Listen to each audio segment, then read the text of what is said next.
नमस्कार दोस्तों, मैं सुमान शुक्ला स्वागत करता हूं आपका तक्षशिला ट्यूटोरियल के ऑनलाइन चैनल पर। दोस्तों, जैसा कि हम लोग लेसन नंबर 8 तक कवर कर चुके हैं और दोस्तों हमारा लेसन नंबर 9 शुरू हो चुका है। दोस्तों उसमें हमने लेसन नंबर 9 में एक लेक्चर कवर किया हुआ है। आज का हमारा लेक्चर है लेक्चर नंबर 9.2। दोस्तों जैसा कि हमने लेक्चर नंबर 9.1 में ये देखा हुआ था एल्डिहाइड और कीटोन को हम कैसे बनाएंगे, या एल्डिहाइड और कीटोन में क्या समानता होती है, क्या असमानता होती है, क्या कार्बोक्सिलिक समूह होता है, इसके बारे में देखा था। क्या सम्मित कीटोन होते हैं, क्या असम्मित कीटोन होते हैं। एल्डिहाइड और कीटोन को बनाने की विधियां वहां पर डिस्कस कर रहे थे और वहां पर लगभग हमने 3 विधियों को डिस्कस भी किया था। दोस्तों इसी क्रम को आगे बढ़ाएंगे और एल्डिहाइड और कीटोन बनाने की अन्य विधियों के बारे में भी हम जानेंगे। एल्डिहाइड और कीटोन के भौतिक गुण के बारे में जानेंगे, एल्डिहाइड और कीटोन के रासायनिक गुण के बारे में भी जानेंगे। दोस्तों स्टार्ट करते हैं लेक्चर को और देखते हैं एल्डिहाइड और कीटोन बनाने की कुछ अन्य विधियां। जैसा कि आप हमारे यहाँ पर चौथी विधि लिखी हुई देख रहे हैं। चौथी विधि में हमने एल्डिहाइड को बनाना है और कीटोन को भी बनाना है, लेकिन किसके द्वारा? एल्काइन के द्वारा। अब दोस्तों हम आपसे कहें सर ये एल्काइन क्या होता है, तो आप क्या बताएंगे? सर जहां पर कार्बन और कार्बन के बीच में ट्रिपल बॉन्ड आ जाता है वो क्या कहलाता है? एल्काइन कहलाता है। क्या कहलाता है? एल्काइन कहलाता है। और एक चीज और ध्यान रखिए, जब भी ट्रिपल बॉन्ड टूटता है तो डबल बॉन्ड बनता है, या अगर डबल बॉन्ड टूटता है तो वो सिंगल बॉन्ड बनता है। कभी ट्रिपल बॉन्ड टूटकर डायरेक्ट आपका सिंगल बॉन्ड नहीं बनेगा, पहले आपका डबल बॉन्ड बनेगा फिर आपका सिंगल बॉन्ड बनेगा। अब आपको बनाना क्या है? एल्डिहाइड बनाना है। और क्या बनाना है? कीटोन बनाना है। आइए दोस्तों देखते हैं एल्डिहाइड और कीटोन को कैसे बनाया जाएगा। दोस्तों पहला हमने यहां पर लिया है कार्बन और कार्बन के बीच में क्या किया? ट्रिपल बॉन्ड लगा दिया। और हमको यही तो देखना है एल्काइन के द्वारा हम क्या एल्डिहाइड को बना पाएंगे, एल्काइन के द्वारा क्या हम कीटोन को बना पाएंगे कि नहीं बना पाएंगे। अब दोस्तों इसका नाम अगर हम पूछे तो आप क्या बताएंगे? कार्बन कितना है? 2 कार्बन है, तो इसीलिए इसको क्या बोलेंगे? एथ बोलेंगे। और एथ में अगर आइन जोड़ दिया जाएगा तो इसको क्या बोला जाएगा? सर इसको बोला जाएगा एथाइन। क्या बोलेंगे? एथाइन। तो यहां पर हमने इसका नाम लिख दिया। एथाइन का रिएक्शन हम करा रहे हैं किसके साथ? वाटर के साथ। और किसकी उपस्थिति में?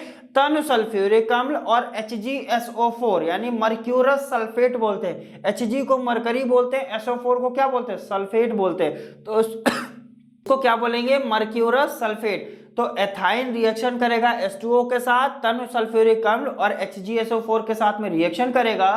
तो हमने लेक्चर के स्टार्टिंग में ही बताया था जब ट्रिपल बॉन्ड टूटता है तो आपका डबल बॉन्ड बनता है। तो यहां पर जो ट्रिपल बॉन्ड था वो तोड़ा गया और क्या बना? डबल बॉन्ड बना।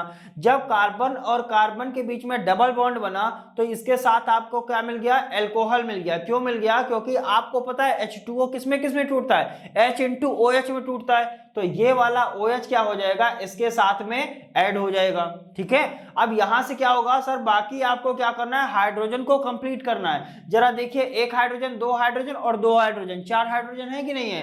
2 हाइड्रोजन यहां, 1 हाइड्रोजन यहां, 1 हाइड्रोजन यहां, इसका मतलब 4 हाइड्रोजन यहां पर भी है। सिंपल सी बात है सर, ट्रिपल बॉन्ड टूटेगा, क्या बनेगा? डबल बॉन्ड बनेगा। वाटर है, वाटर OH और H में टूटता है, इसीलिए इसके साथ क्या लग जाएगा? OH लग जाएगा। यानी यहां पर आपको क्या मिल जाएगा? एल्कोहल मिल जाएगा।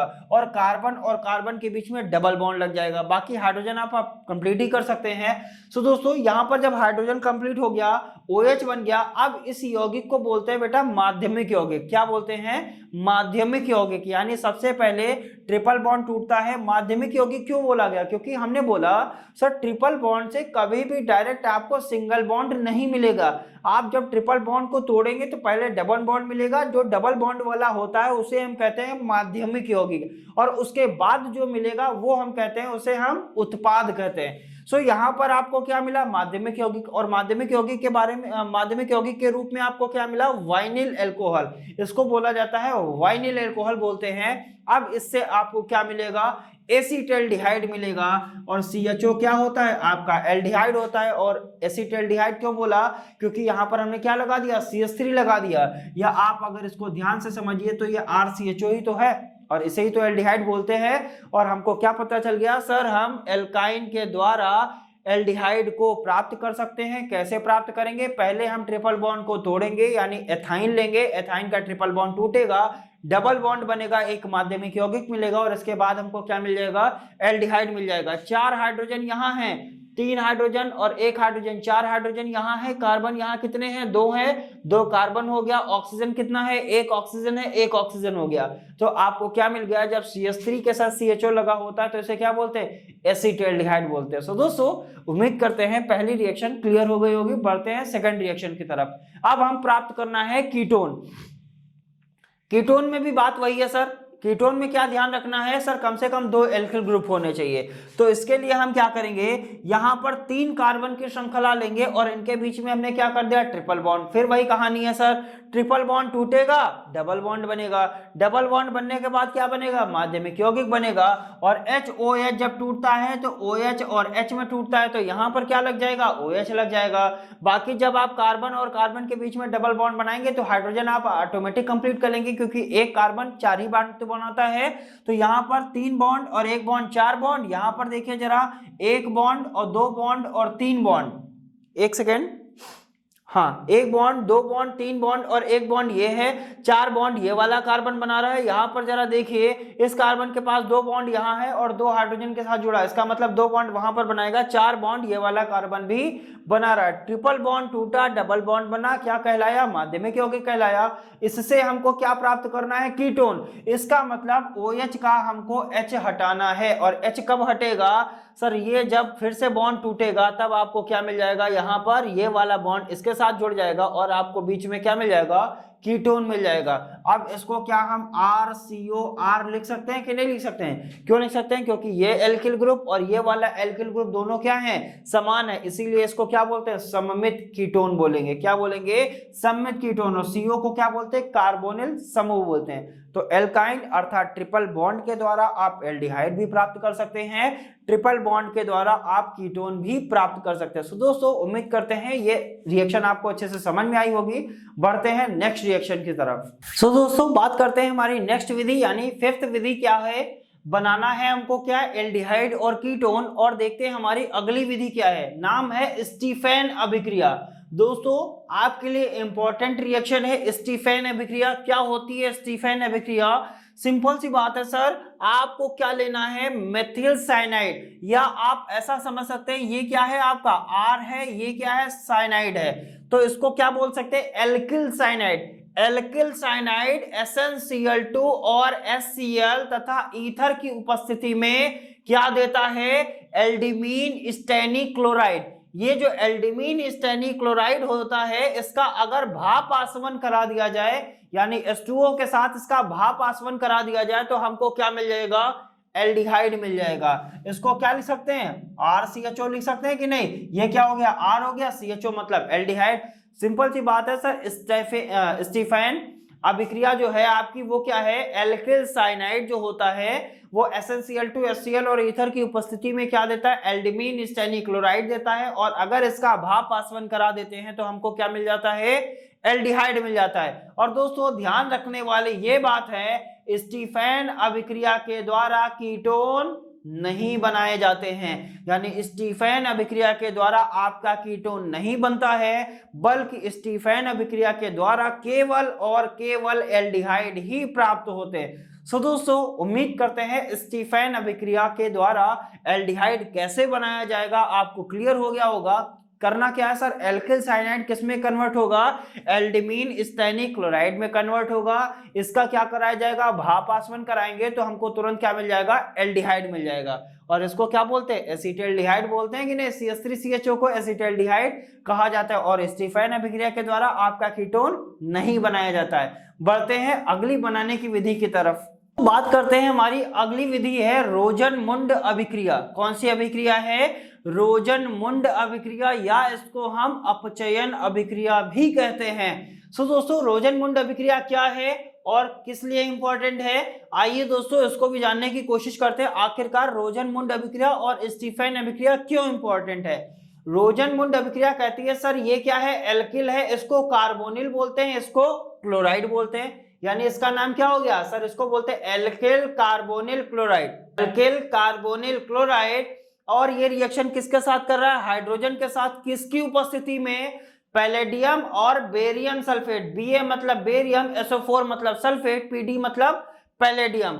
यानी आपका जो एल्किल कार्बोनिल क्लोराइड होता है वो हाइड्रोजन के साथ रिएक्शन करता है पैलेडियम और बेरियम सल्फेट की उपस्थिति में, और आपको क्या देता है सर, एल्डिहाइड देता है।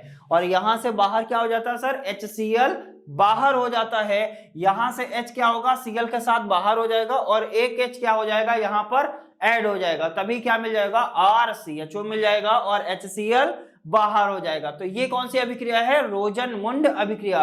रोजनमुंड अभिक्रिया एल्किल कार्बोनिल क्लोराइड होता है, हाइड्रोजन से रिएक्शन करता है, पैलेडियम और बेरियम सल्फेट की उपस्थिति में करता है, और आपको क्या मिल जाता है सर, एल्डिहाइड मिल जाता है और HCl बाहर हो जाता है। अब आता है सर ये इंपॉर्टेंट क्यों है, क्योंकि इस विधि के द्वारा कीटोन नहीं बनाया जाता है। जैसा हमने देखा सर स्टीफेन अभिक्रिया के द्वारा हम कीटोन को नहीं बना सकते, इसी प्रकार आपका जो रोजनमुंड अभिक्रिया है या जो अपचयन अभिक्रिया होती है इसके द्वारा आप कीटोन को नहीं बना सकते। सो दोस्तों इस तरीके की रिएक्शंस की आप प्रैक्टिस जरूर करेंगे, क्योंकि ये रिएक्शंस आपके लिए बहुत ही ज्यादा इंपॉर्टेंट हो जाती हैं। जैसा कि हमने ये देखा एल्डिहाइड और कीटोन को कैसे बनाया जाएगा, अब हमको इसके बारे में ये जानना है सर इसकी फिजिकल प्रॉपर्टीज क्या होती है, यानी इसके भौतिक गुण क्या होते हैं, इसके रासायनिक गुण क्या होते हैं, इसकी भी चर्चा हम करेंगे। सो दोस्तों इन रिएक्शंस को हटाते हैं और बढ़ते हैं एल्डिहाइड और कीटोन के भौतिक गुणों की तरफ। दोस्तों बात करते हैं इनके भौतिक गुणों की तरफ। यहाँ पर कुछ छोटे छोटे भौतिक गुण लिए गए हैं, इनको भी देख लेते हैं कि आखिरकार जो एल्डिहाइड और कीटोन होते हैं इनके भौतिक गुण क्या होते हैं। सबसे पहले लिखा है साधारण ताप पर फॉर्मेल्डिहाइड जो होती है वो कैसी होती है, गैस होती है। क्या होता है, जो फॉर्मेल्डिहाइड होती है, फॉर्मेल्डिहाइड का फॉर्मूला क्या होता है सर, HCHO। क्या होता है सर, HCHO फॉर्मेल्डिहाइड होती है, और CH3CHO क्या होती है, आपका एसिटाल्डिहाइड होता है। तो जो फॉर्मेल्डिहाइड होती है वो साधारण ताप पर कैसी होती है, गैस होती है। नेक्स्ट पॉइंट, फॉर्मेल्डिहाइड को छोड़कर सभी क्या हैं, द्रव हैं। इसका मतलब जो फॉर्मेल्डिहाइड है वो लिक्विड नहीं होती है। फॉर्मेल्डिहाइड को छोड़ दिया जाए, फॉर्मेल्डिहाइड को अगर छोड़ दिया जाए तो बाकी जितनी भी एल्डिहाइड है वो सारी की सारी क्या होंगी, लिक्विड होंगी। नेक्स्ट पॉइंट है एल्डिहाइड जो होता है वो रंगहीन होता है, वाष्पशील द्रव है। एल्डिहाइड जो होते हैं वो रंगहीन होते हैं, वाष्पशील होते हैं, उदासीन होते हैं। ये सारे क्या है, एल्डिहाइड की फिजिकल प्रॉपर्टीज है। अब बढ़ते हैं इनकी केमिकल प्रॉपर्टीज की तरफ, यानी इनके रासायनिक गुण क्या होते हैं। आइए दोस्तों भौतिक गुणों को हटाते हैं और बढ़ते हैं रासायनिक गुणों की तरफ। सो दोस्तों डिस्कस करते हैं, पहले हमने भौतिक गुणों के बारे में डिस्कस किया हुआ है, अब हम बात करेंगे रासायनिक गुणों के बारे में। जैसा कि हमें क्या पता रहता है सर, इसमें समानता क्या है एल्डिहाइड और कीटोन में, तो हमें पता है सर एल्डिहाइड में भी कार्बोनिल समूह होता है और कीटोन में भी कार्बोनिल समूह उपस्थित होता है। तो इसके रासायनिक गुण हम कैसे पढ़ेंगे, लिखा है सर CO समूह। CO का मतलब कार्बोनिल समूह 3 प्रकार की रासायनिक अभिक्रिया देता है। कितने प्रकार की रासायनिक अभिक्रियाएं देता है, 3 प्रकार की। क्यों देगा, क्योंकि हमें पता है सर एल्डिहाइड में भी कार्बोनिल समूह उपस्थित होता है और कीटोन में भी कार्बोनिल समूह उपस्थित होता है। अगर इन दोनों में कार्बोनिल समूह उपस्थित होता है तो हमें यह पता है सर जिनमें कार्बोनिल समूह उपस्थित होगा या जो कार्बोनिल समूह जो होते हैं वो हमारी कितनी प्रकार की रिएक्शन देते हैं, 3 प्रकार की। इसीलिए जिनमें भी कार्बोनिल समूह उपस्थित होगा वो भी कितने प्रकार की रिएक्शंस को देंगे, 3 प्रकार की रिएक्शंस को देंगे। क्यों देंगे, क्योंकि इनके अंदर क्या है, कार्बोनिल समूह उपस्थित है।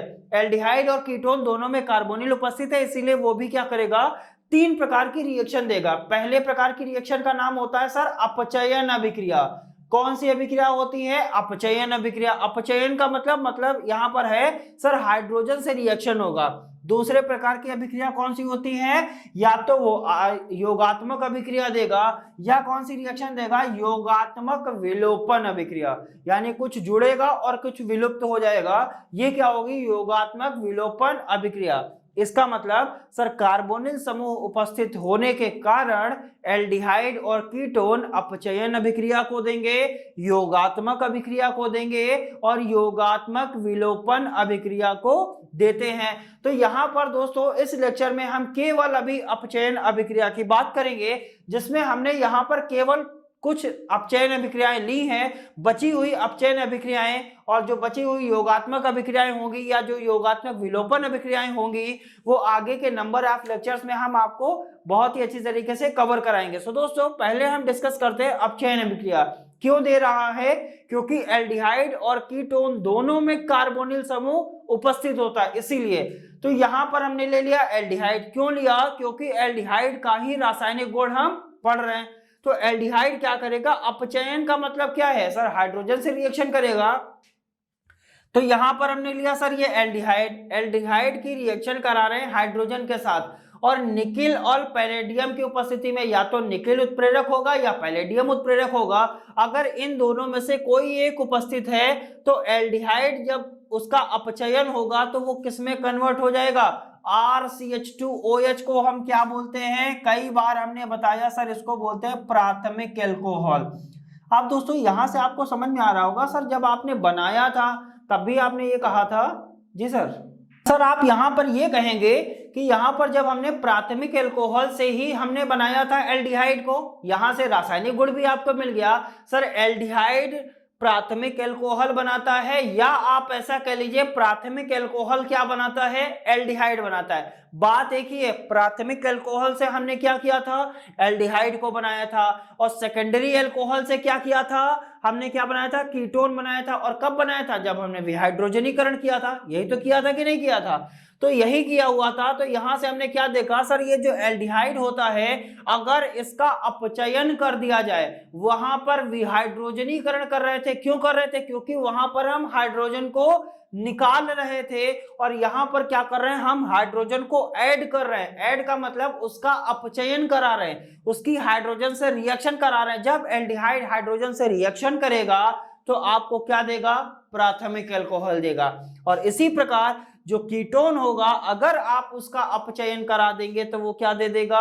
सेकेंडरी एल्कोहल दे देगा। और इसका नाम क्या होता है सर? Secondary alcohol. और सेकेंडरी एल्कोहल क्यों होता है, अगर नहीं क्लियर है तो आप इसी लेक्चर को आप स्टार्टिंग से भी देख सकते हैं, यानी लेक्चर नंबर 9.2 को आप स्टार्टिंग से देख सकते हैं। तो वहां पर आपको क्लियर हो जाएगा सर ये सेकेंडरी एल्कोहल क्यों है। नेक्स्ट आगे बढ़ते हैं। यहां पर क्या है सर? एल्डिहाइड है। ये क्या करा रहे हैं? इसका अपचयन करा रहे हैं। अपचयन में हमने क्या बताया? आप हाइड्रोजन से रिएक्शन कराएंगे तभी तो उसका क्या होगा? अपचयन होगा। सर अब अपचयन किसकी उपस्थिति में करा रहे हैं? लिथियम एल्यूमिनियम हाइड्राइड और ईथर की उपस्थिति में। किसकी उपस्थिति में? लिथियम एल्यूमिनियम हाइड्राइड और ईथर की उपस्थिति में अगर एल्डिहाइड का अपचयन कराएंगे तो आपको प्राथमिक एल्कोहल मिलेगा।